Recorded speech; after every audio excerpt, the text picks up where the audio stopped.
अस्सलाम वालेकुम एवरीवन। आज मैं आप लोगों के लिए दानेदार हलीम की रेसिपी लेकर आई हूँ। ऐसा है कि सब लोगों को लगता है बहुत ही मुश्किल काम है, सच में घर में बनाने का सोचते हैं तो बहुत ही टाइम लगेगा और बहुत ही ज़्यादा मेहनत लगेगी। लेकिन अगर आप उन लोगों में से हैं जो चाहते हैं क्विक एंड ईजी रेसिपी, आज मैं आपको हलीम की ऐसी रेसिपी दूंगी जो कि बहुत ही जल्दी बन जाएगी और साथ में इसका टेस्ट भी देख वाला होगा और बहुत ही जल्दी बनकर तैयार होगी। तो चलें स्टार्ट करते हैं। तो यहाँ पर मैंने 2 देखी दानेदार हलीम के डिब्बे लिए हैं, इसे हम आज हलीम रेडी करेंगे। डिब्बे के अंदर 2 तरह के पैकेट होंगे, एक पैकेट ए और दूसरा पैकेट बी। पैकेट ए में दालें होंगी, इन्हें हम भिगो देंगे 3 से 4 घंटे के लिए। अब इसमें 3 गिलास पानी के ऐड कर देंगे और इन्हें भिगो देंगे। तो 3 से 4 घंटे हो गए। चलिए हम यहाँ पर हलीम का कोरमा तैयार कर लेते हैं। यहाँ पर मैंने चिकन का एक ब्रेस्ट लिया, इस तरह से छोटे स्लाइस कर लिए हैं। अगर आप दानेदार हलीम का एक डिब्बा इस्तेमाल कर रहे हैं तो उसके लिए हाफ ब्रेस्ट लेंगे। यहाँ पर मैंने वॉक लिया है, फ्लेम ऑन करेंगे और इसमें हाफ कप ऑयल लेंगे। जैसे ही ऑयल गर्म होगा एक लार्ज साइज का ब्रीक कटा हुआ प्याज डाल देंगे। अब इसे फ्राई करेंगे गोल्डन ब्राउन होने तक। तो यहाँ पर देखिए प्याज गोल्डन ब्राउन होना स्टार्ट हो गया। इससे ज़्यादा प्याज को फ्राई नहीं करेंगे, नहीं तो हलीम में कड़वा टेस्ट आएगा। अब इसमें 2 टेबलस्पून लहसुन अदरक का पेस्ट ऐड करेंगे। इसे भी 1 से 2 मिनट के लिए फ्राई कर लेंगे ताकि लहसुन अदरक की स्मेल दूर हो जाए। अब इसमें चिकन ऐड कर देंगे। चिकन को अच्छे से भून लेंगे जब तक ये ट्रांसपेरेंट ना हो जाए। तो यहाँ पर चिकन की अच्छे से बुनाई कर ली है, देखें कलर भी चेंज हो गया। अब इसमें पैकेट बी के मसाले ऐड कर देंगे। तो यहाँ पर मैंने दोनों पैकेट बी के मसाले ऐड कर दिए हैं। अब इन्हें मिक्स कर लेंगे। मसाले हम इस तरह से मिक्स करेंगे कि मसाला चिकन के अंदर तक रच जाए। तो यहाँ पर मसाला अच्छे से मिक्स हो गया। अब इन सारी चीज़ों को मैंने प्रेशर में ऐड कर दिया। दालें डालने से पहले आपने दालों को स्ट्रेनर में डाल के पानी के नीचे से 1-2 बार गुजार लेना है, अगर इसमें कोई मिट्टी वगैरह हो तो वो निकल जाए।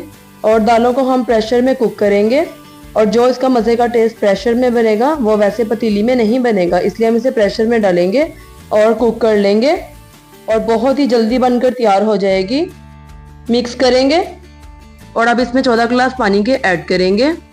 मैं ऐसे 2 बाउल पानी के ऐड करूंगी। तो 14 गिलास पानी के हमने डाल दिए हैं। और अगर आप एक डिब्बा बना रहे हैं दानेदार हलीम का तो उसमें आपने 7 गिलास पानी के ऐड करने हैं।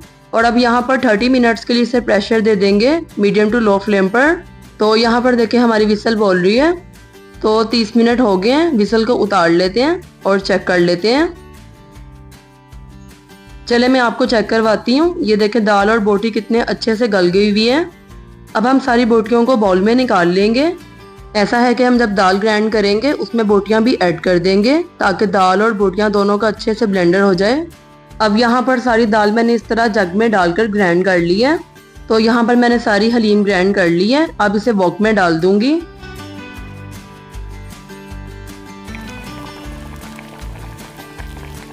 सारी हलीम हमने डाल दी है। तो ये देखें हलीम हमारी ग्राइंड करने के बाद एक जैसी अच्छी सी ज़बरदस्ती तैयार हो गई है। अब इसको मज़ीद 5 से 10 मिनट के लिए और कुक करेंगे। तो यहाँ पर हलीम हमारी तैयार हो गई है। अब इसका तड़का तैयार कर लेते हैं। पैन लेंगे, फ्लेम ऑन करेंगे और इसमें 1 कप ऑयल ऐड कर देंगे और मीडियम साइज़ की ब्रीक कटी हुई प्याज डाल देंगे और इसे फ्राई कर लेंगे 6 से 7 मिनट तक, जब तक कि ये गोल्डन ब्राउन ना हो जाए। जब आप बाज़ार से हलीम लाते हो तो आपने देखा होगा उसके साथ गोल्डन ब्राउन कलर के प्याज होते हैं क्रिस्पी से। तो वही प्याज हम घर में इस तरह से तैयार कर लेंगे। प्लेट में टिश्यू बिछाकर ऊपर इस तरह प्याज डाल देंगे। देखिए प्याज हमारा क्रिस्पी हो गया है। प्याज में जो बचा हुआ ऑयल होगा वो हलीम में डाल देंगे। तो अब यहाँ पर हमारी हलीम तैयार है। अब इसे सर्विंग बाउल में निकाल लेते हैं। अब यहाँ पर फ्राई की हुई प्याज डालेंगे, लेमन रखेंगे, चंद कटी हुई हरी मिर्चें रखेंगे, लंबाई में कटा हुआ बारीक अदरक रखेंगे। तो तैयार है हमारी बेहतरीन से दानेदार हलीम। ऐसा है कि लोग सारा सारा दिन लगा देते हैं हलीम बनाने पर, और ये उन लोगों के लिए बनी है जो फास्ट काम करना पसंद करते हैं। तो आप भी ज़रूर ट्राई करें देगी दानेदार हलीम। तो आप भी थोड़ी ही देर में देग जैसी हलीम बनाएं। अगर आपको मेरी ये वीडियो पसंद आए तो लाइक करें, शेयर करें, नए हैं तो जल्दी से सब्सक्राइब कर लें। इससे आने वाली हर नई वीडियो का नोटिफिकेशन सबसे पहले आपके तक पहुंचेगा। अब आपसे मिलेंगे किसी नेक्स्ट वीडियो में मज़ेदार सी रेसिपी के साथ। तब तक के लिए अल्लाह हाफिज़।